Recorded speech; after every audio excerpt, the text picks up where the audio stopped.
नमस्कार साथियों, जैसा कि हमारा टॉपिक चल रहा था पॉलिटी में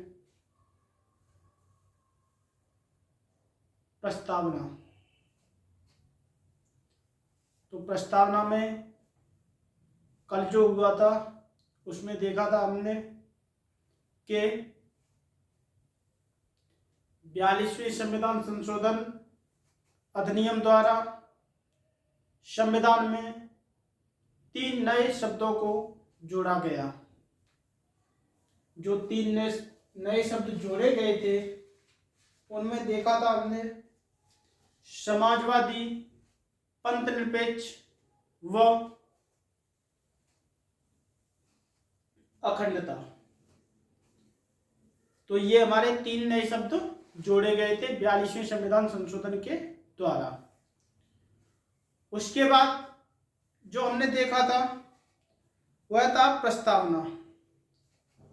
प्रस्तावना में पॉइंट था कि संविधान का सोर्स क्या होना चाहिए, सरकार का स्वरूप कैसा होना चाहिए, और देखा था इसी में हमने कि संविधान के क्या उद्देश्य होने चाहिए और संविधान लागू होने की तिथि के बारे में देखा था। तो ये सभी प्रस्तावना में वर्णित है। तो देखते हैं,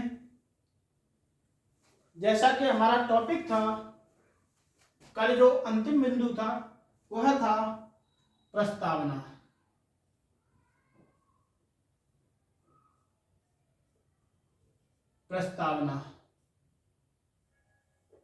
प्रस्तावना को जो डिवाइड किया गया था वह 4 पार्ट्स में डिवाइड किया गया था, जिसमें रखा गया था पहला बिंदु था कि संविधान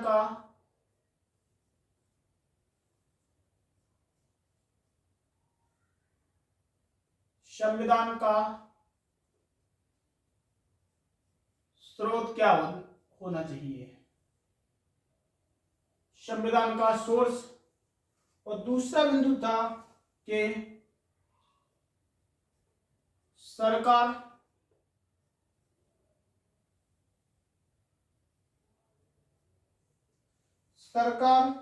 का स्वरूप किस प्रकार का होना चाहिए, सरकार का स्वरूप। और जो तीसरा बिंदु था इसमें हमारा, जो हमने देखा था कि संविधान के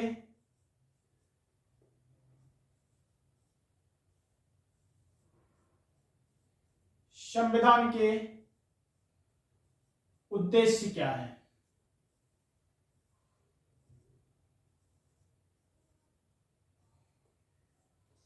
संविधान के उद्देश्य क्या है।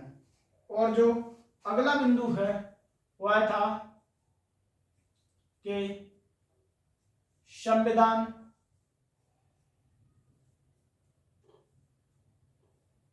लागू होने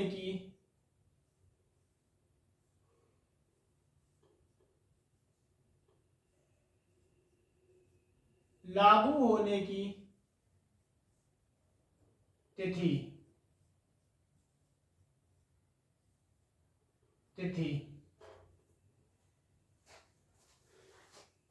इन बिंदुओं का प्रस्तावना में जिक्र किया गया है।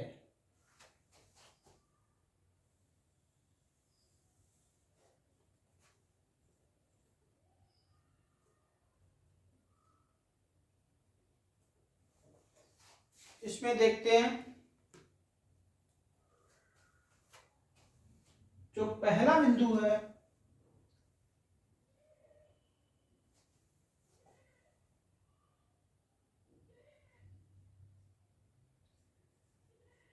संविधान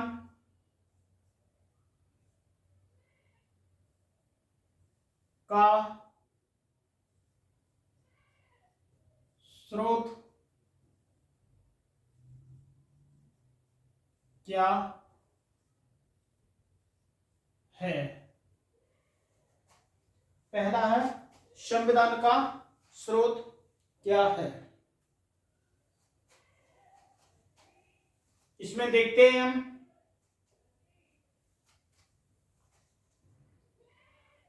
कि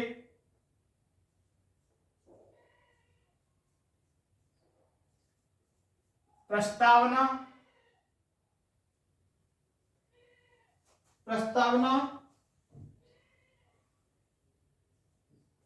में हम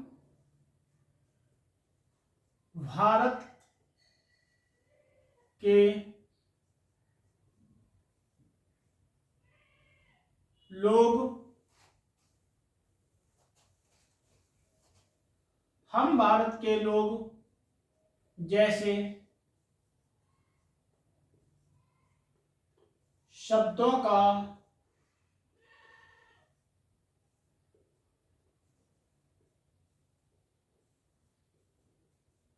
उल्लेख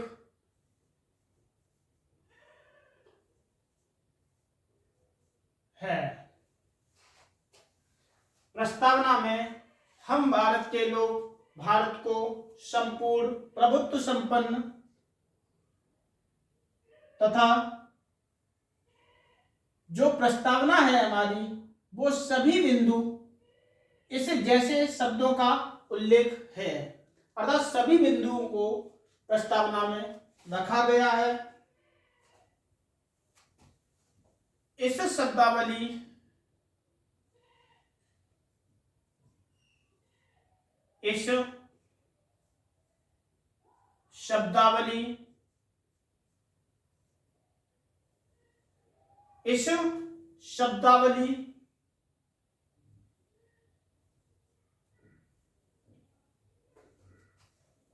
से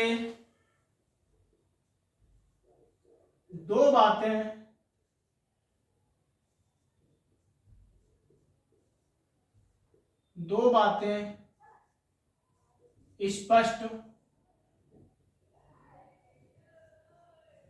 होती हैं।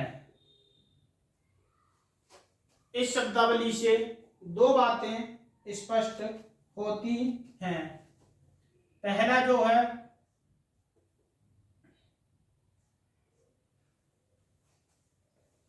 संविधान का निर्माण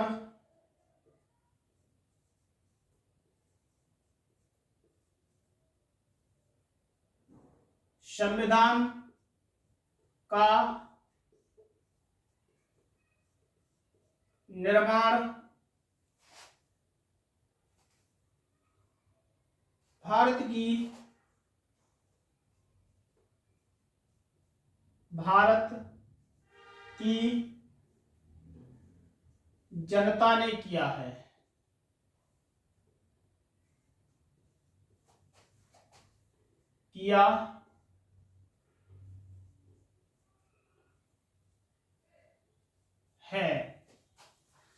संविधान का निर्माण भारत की जनता ने किया है, अर्थात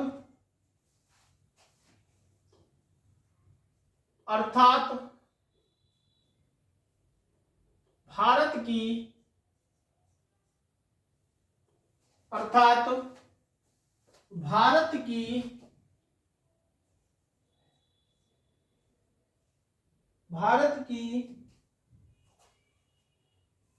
जनता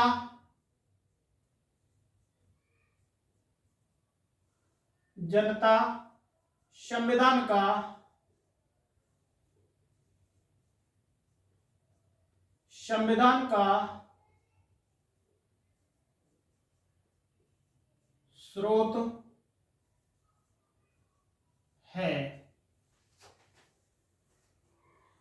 प्रस्तावना में जो पहला बिंदु है वह है कि संविधान का निर्माण भारत की जनता ने किया है।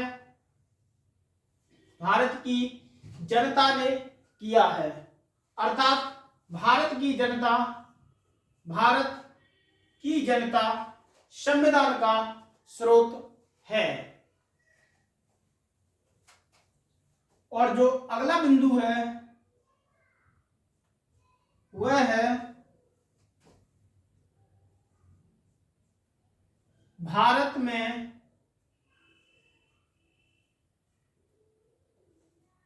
जनता सर्वोच्च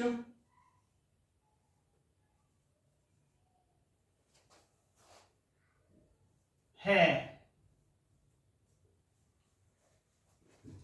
संविधान का सोर्स क्या है, इसमें देखते हैं कि प्रस्तावना में हम भारत के लोग जैसे शब्दों का उल्लेख है।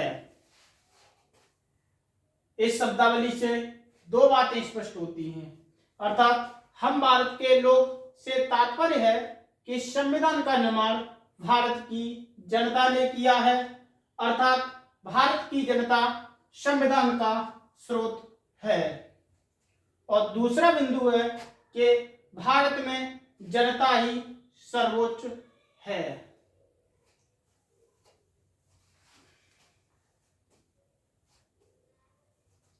सरकार का, ये हमने देखा पहला बिंदु कि संविधान का स्रोत क्या है। तो स्रोत समझ में आया संविधान का, कि संविधान का स्रोत भारत की जनता है। इसके बाद जो दूसरा हमारा प्रश्न है वह आता है प्रस्तावना में कि सरकार का स्वरूप कैसा होना चाहिए।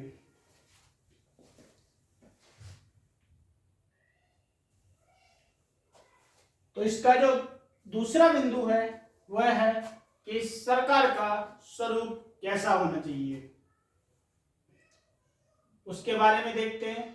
पहला बिंदु हमने देखा, ये हमारा पहला पॉइंट है कि संविधान का स्रोत क्या है। देखा हमने प्रस्तावना में हम भारत के लोग जैसे शब्दों का उल्लेख है। हम भारत के लोग से तात्पर्य है कि इसका निर्माण भारत की जनता ने किया है, अर्थात भारत की जनता संविधान का ही स्रोत है। और इसी में भारत में जनता सर्वोच्च है। इसमें जो शब्द है हम भारत के लोग, इस नाम से एक पुस्तक और है, पुस्तक है उसे हम भारत के लोग अर्थात we the people of India, we the people of India, we the people of India नामक पुस्तक, we the people of India नामक पुस्तक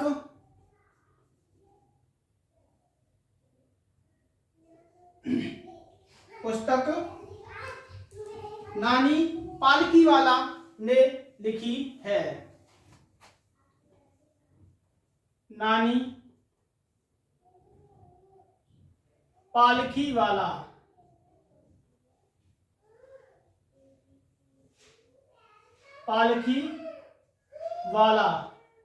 द्वारा रचित है, अर्थात we the people of India नामक पुस्तक नानी पालकीवाला द्वारा लिखी गई है।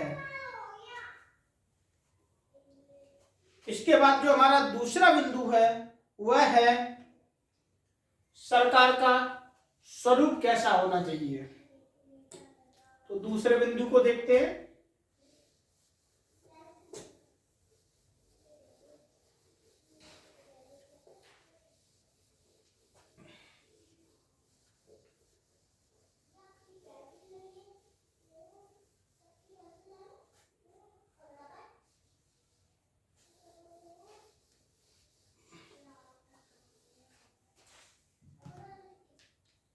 दूसरा बिंदु है वह है कि सरकार का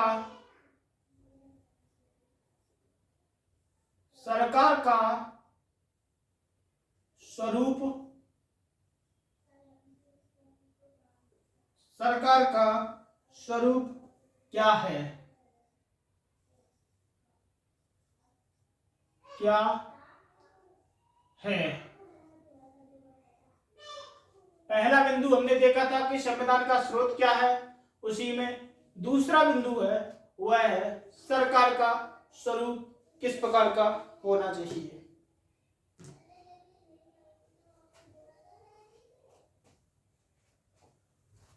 इसमें देखते हैं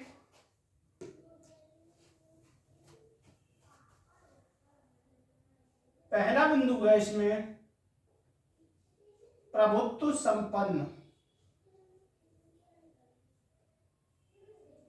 प्रभुत्व संपन्न।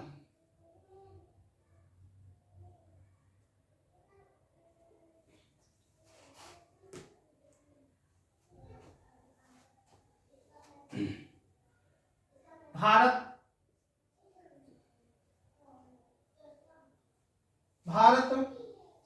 स्वतंत्र विदेश नीति का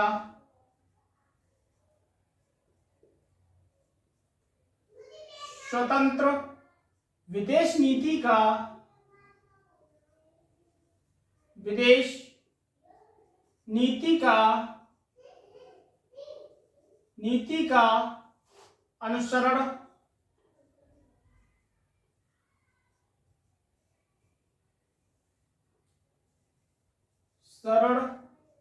करता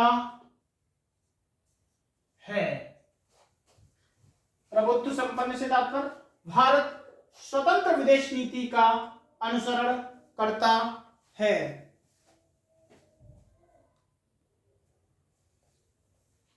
भारत स्वतंत्र विदेश नीति का अनुसरण करता है। इसका तात्पर्य है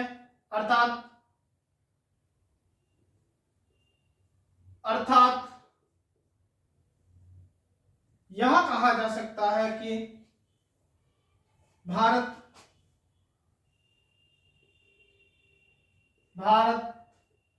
आंतरिक व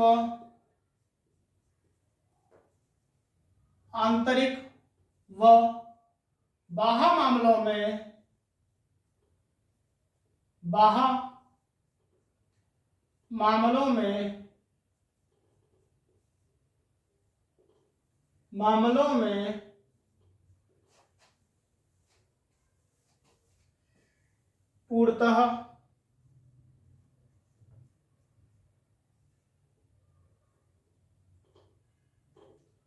पूर्णतः स्वतंत्र है।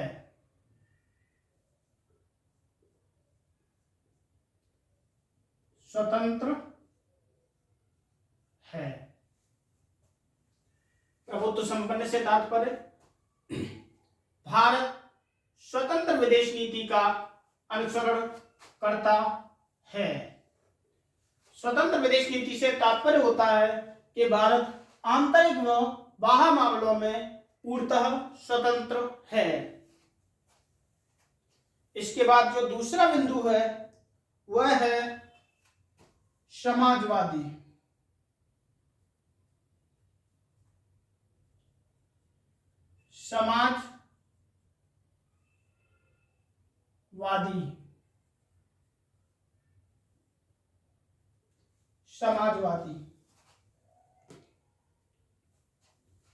समाजवादी से तात्पर्य मूल संविधान की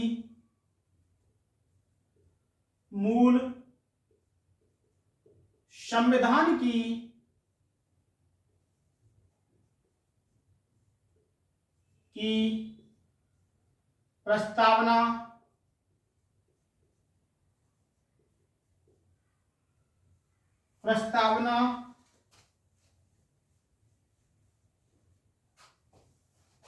में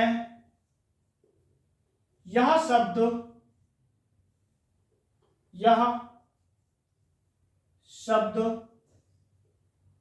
उल्लेखित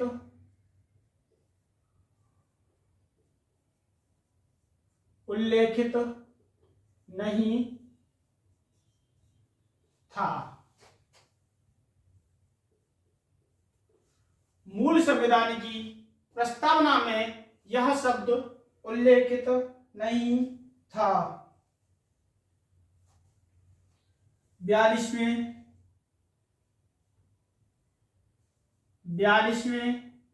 संविधान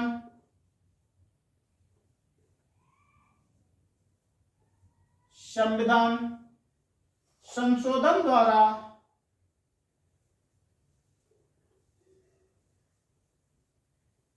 बयालीसवें संविधान संशोधन द्वारा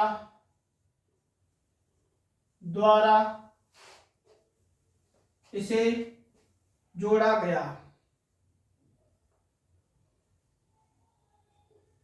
इसे जोड़ा गया। 42वें संविधान संशोधन द्वारा इसे जोड़ा गया।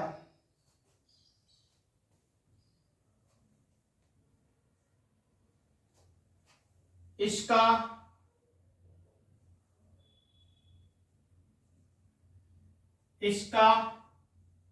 तात्पर्य है कि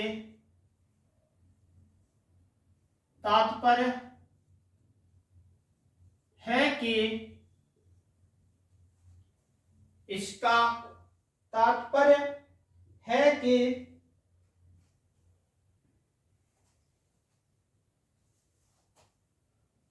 संसाधनों पर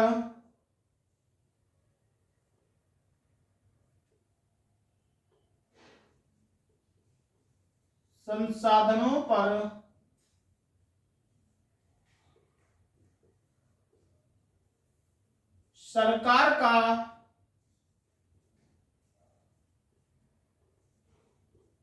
नियंत्रण है।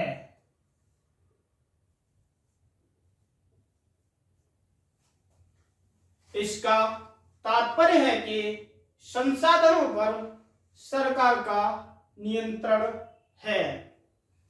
अर्थात समाजवादी शब्द का मूल संविधान की प्रस्तावना में कोई उल्लेख नहीं था। इसे बाद में 42वें संविधान संशोधन द्वारा जोड़ा गया। इसका तात्पर्य है कि संसाधनों पर सरकार का नियंत्रण है।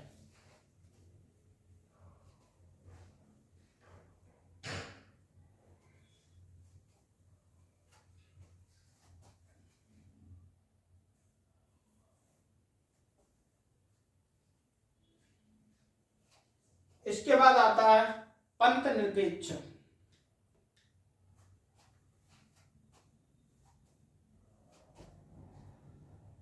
पंथ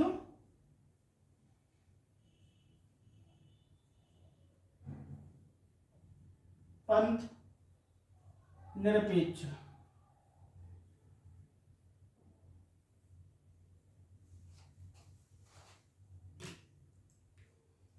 पंथ निरपेक्ष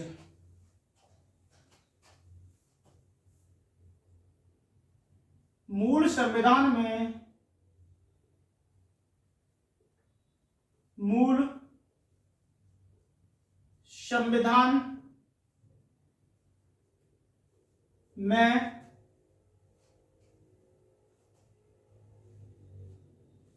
संविधान की प्रस्तावना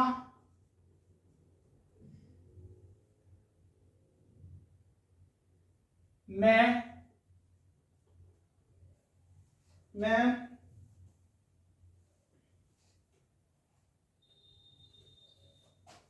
पंथ निरपेक्ष शब्द का पंथ निरपेक्ष शब्द का उल्लेख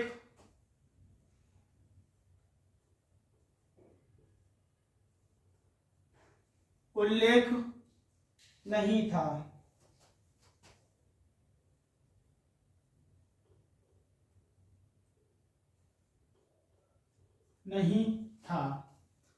मूल संविधान की प्रस्तावना में पंथ निरपेक्ष शब्द का उल्लेख नहीं था। इसे भी 42वें संविधान संशोधन द्वारा इसे भी 42वें संविधान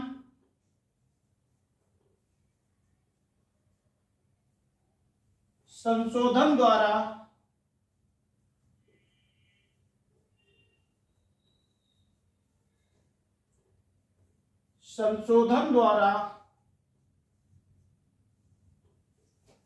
जोड़ा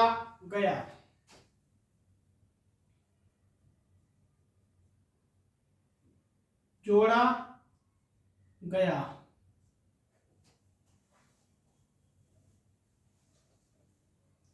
इसमें भी देखते हैं,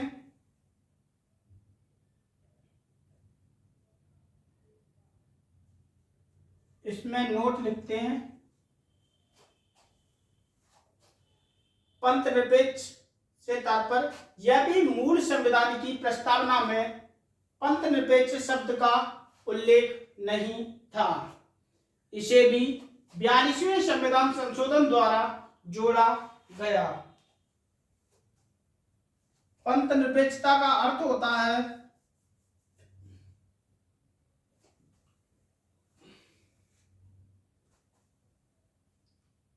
इसमें पंथ निरपेक्ष का अर्थ है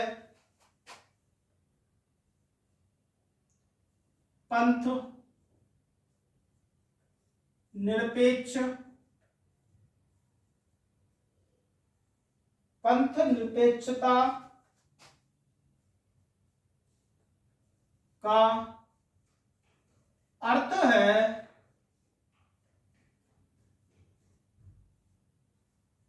है, इसे देखते हैं कि राज्य धार्मिक मामलों में हस्तक्षेप नहीं करेगा, व राज्य किसी भी पंथ को बढ़ावा नहीं देगा। और कहा गया इसी में कि राज्य सभी पंथों के साथ समान व्यवहार करेगा। तो देखते हैं, इसी को लिख लेते हैं, यह बिंदु। पंथ निरपेक्षता का अर्थ है कि राज्य धार्मिक मामलों में हस्तक्षेप नहीं करेगा। इसे ऊपर लिखते हैं यहाँ पे। इसमें हमने देखा कि सरकार का स्वरूप क्या है।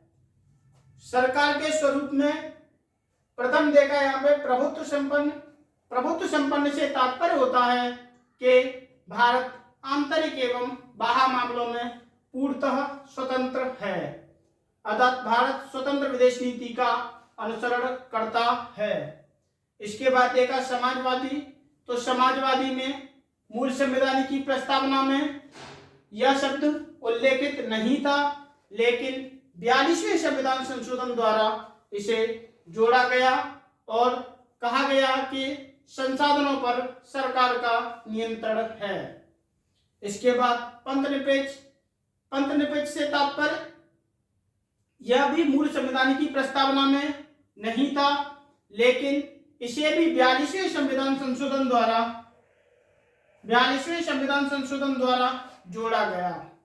पंथ निरपेक्षता का अर्थ होता है कि राज्य धार्मिक मामलों में हस्तक्षेप नहीं करेगा एवं किसी एक पंथ को बढ़ावा नहीं देगा तथा सभी पंथों को समान रूप से व्यवहार करेगा। तो इसमें इसी को आगे लिखते हैं।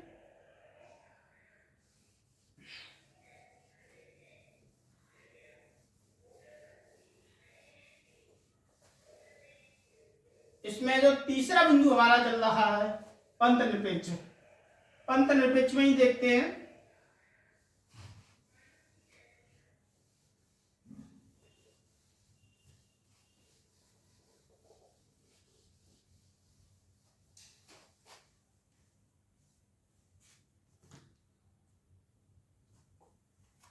पंथ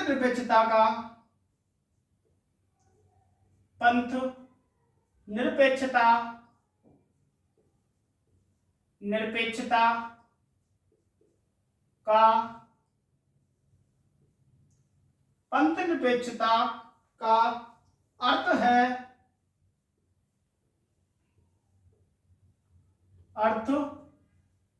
है। इसमें देखते हैं कि राज्य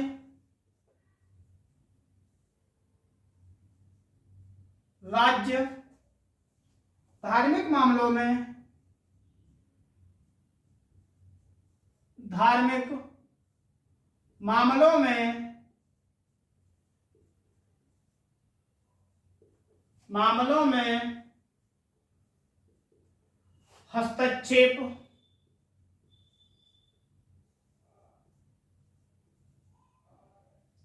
हस्तक्षेप नहीं करेगा।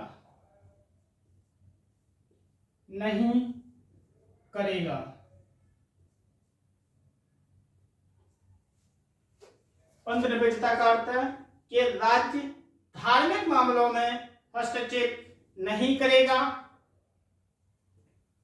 और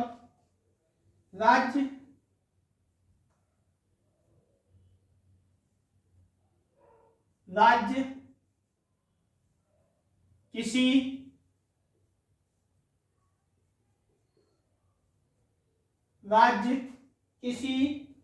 एक पंथ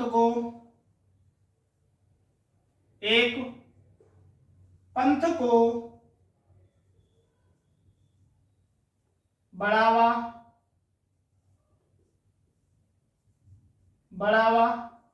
नहीं देगा।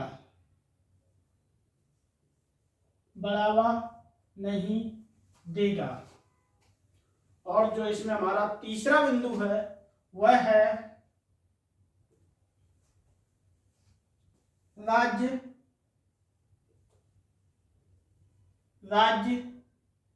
सभी पंथों के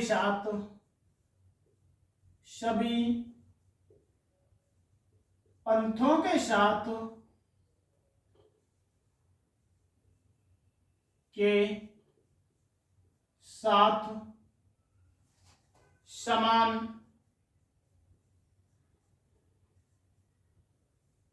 व्यवहार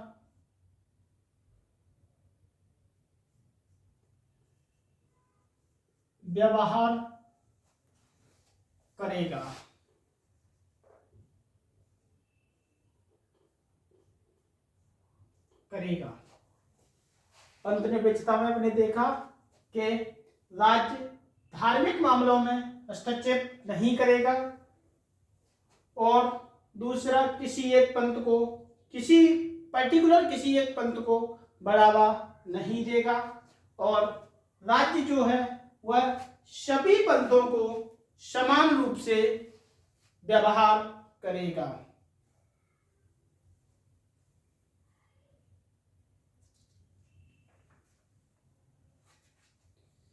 इसका यह तात्पर्य नहीं है इसका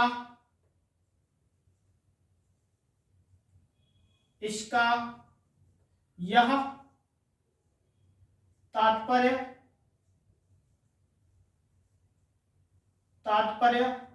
नहीं है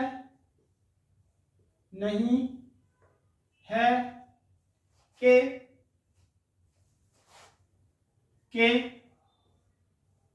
राज्य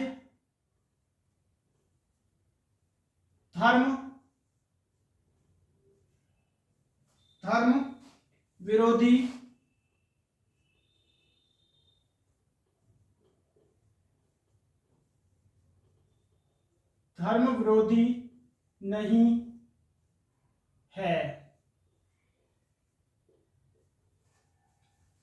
इससे इसका यह तात्पर्य नहीं कि राज्य धर्म विरोधी नहीं है,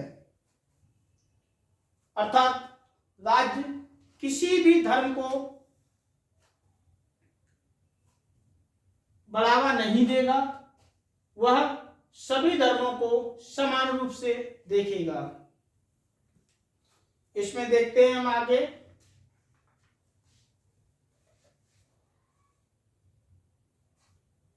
अगला है लोकतांत्रिक, यानी सरकार के स्वरूप में ही हमने पहला स्वरूप देखा कि प्रभुत्व संपन्न, और इसके बाद देखा हमने दूसरा कि समाजवादी, और तीसरा स्वरूप था इसका पंथ निरपेक्ष, और चौथा स्वरूप है सरकार का ही चौथा स्वरूप है वह है लोकतांत्रिक।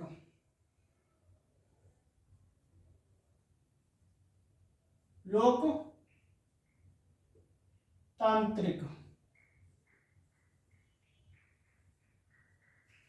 लोकतांत्रिक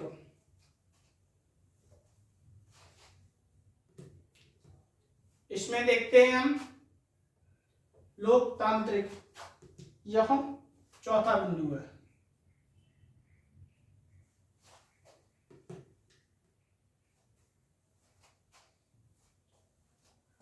लोकतांत्रिक में देखते हैं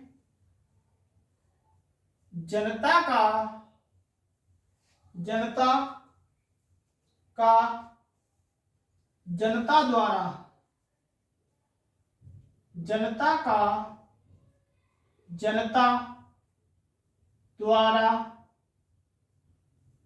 जनता द्वारा तथा जनता के लिए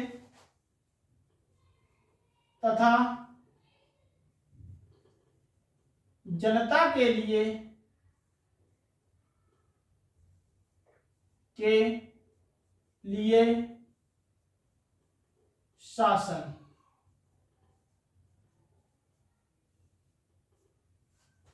लोकतंत्र का अर्थ जनता द्वारा जनता के लिए शासन।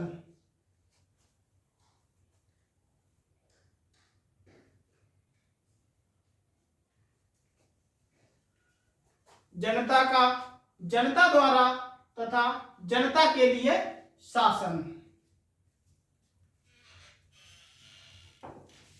यह है लोकतांत्रिक का अर्थ। इसमें देखते हैं और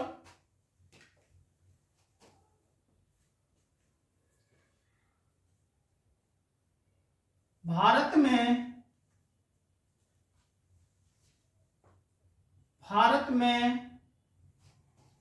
हमेशा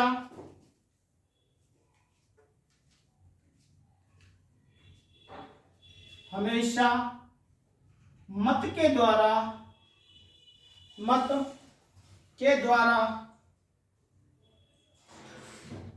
द्वारा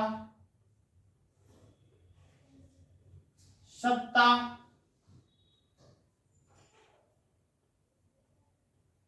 परिवर्तित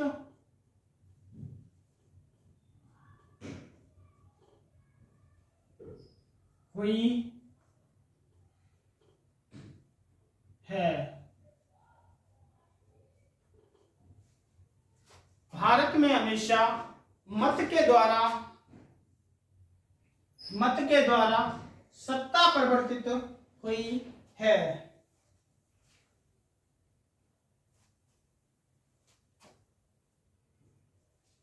इसी में देखते हैं आगे कि संविधान के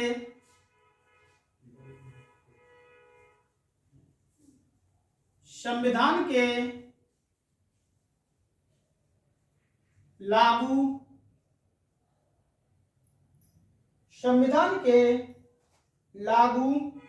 होने के साथ ही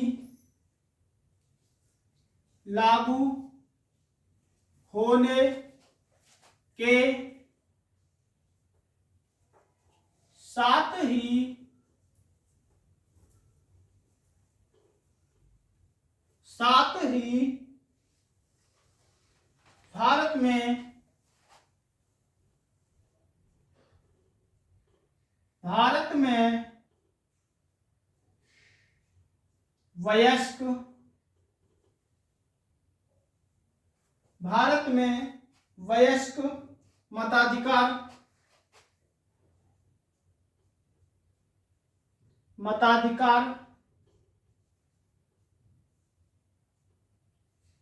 है। वयस्क से तात्पर्य है कि 18 वर्ष, जो कि पूर्व में 21 वर्ष था, अर्थात मत का अधिकार जो वयस्क के लिए था वह था 21 वर्ष, लेकिन इसे बाद में 18 वर्ष कर दिया गया। इसी में एक और देखते हैं। अगला बिंदु है इसका, ये हुआ हमारा लोकतांत्रिक। लोकतांत्रिक से तात्पर्य होता है कि जनता द्वारा और जनता के लिए ही शासन। लोकतांत्रिक का अर्थ है अर्थात जनता द्वारा तथा जनता के लिए शासन, अर्थात इसमें जनता ही सर्वोच्च होती है। भारत में हमेशा मत के द्वारा ही सत्ता परिवर्तित हुई है, अर्थात जब भी सत्ता का परिवर्तन हुआ है वह मत के द्वारा ही हुआ है। दूसरा, संविधान के लागू होने के साथ ही भारत में वयस्क मताधिकार प्राप्त है। इसके बाद जो हमारा अगला बिंदु है वह है गणराज्य। गणराज्य लोकतांत्रिक के बाद है गणराज्य।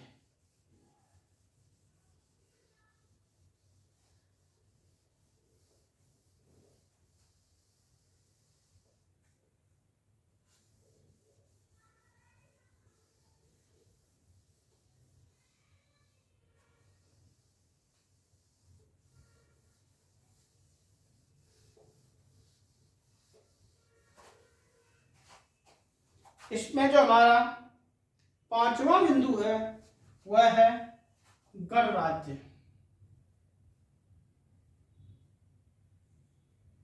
गणराज्य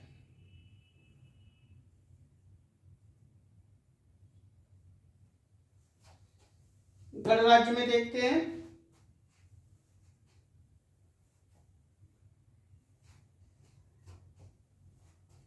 इसमें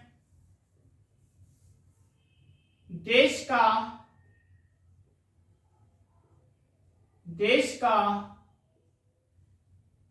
सर्वोच्च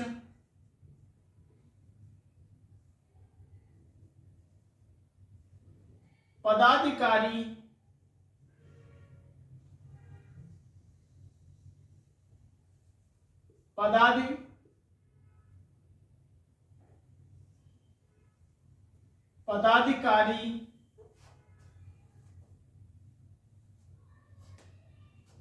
निर्वाचित होता है।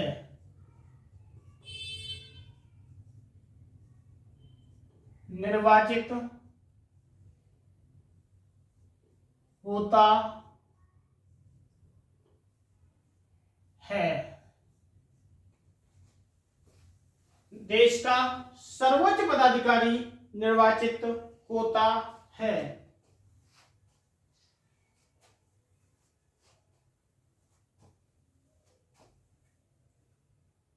इसमें जो अगला बिंदु है वह लिखते हैं कि 26 जनवरी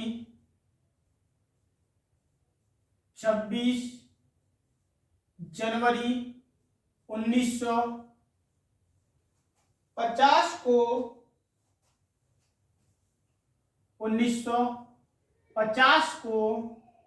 संविधान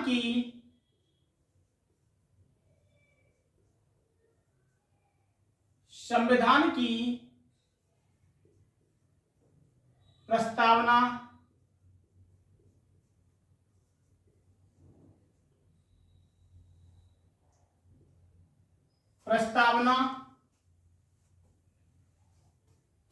लागू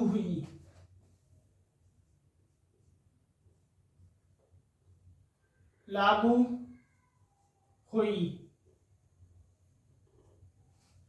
26 जनवरी 1950 को संविधान की प्रस्तावना लागू हुई तथा 26 जनवरी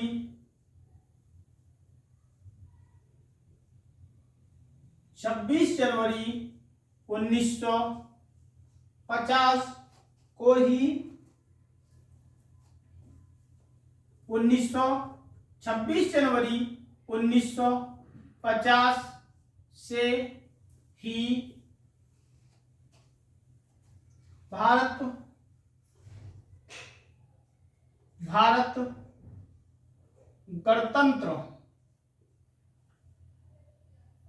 गणतंत्र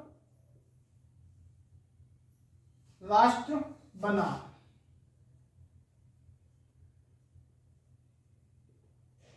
गणतंत्र राष्ट्र बना।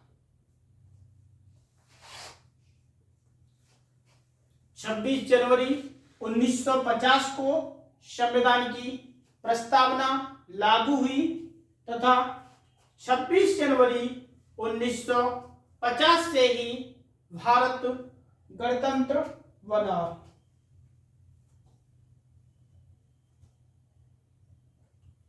गणतंत्र बना।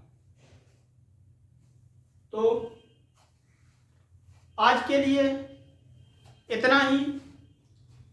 मिलते हैं कल की क्लास में, और कल जो हमारा चर्चा होगी वह होगी संविधान के उद्देश्य व संविधान के लागू होने की तिथि। चलिए, धन्यवाद। मिलते हैं कल पुनः इसी समय। धन्यवाद।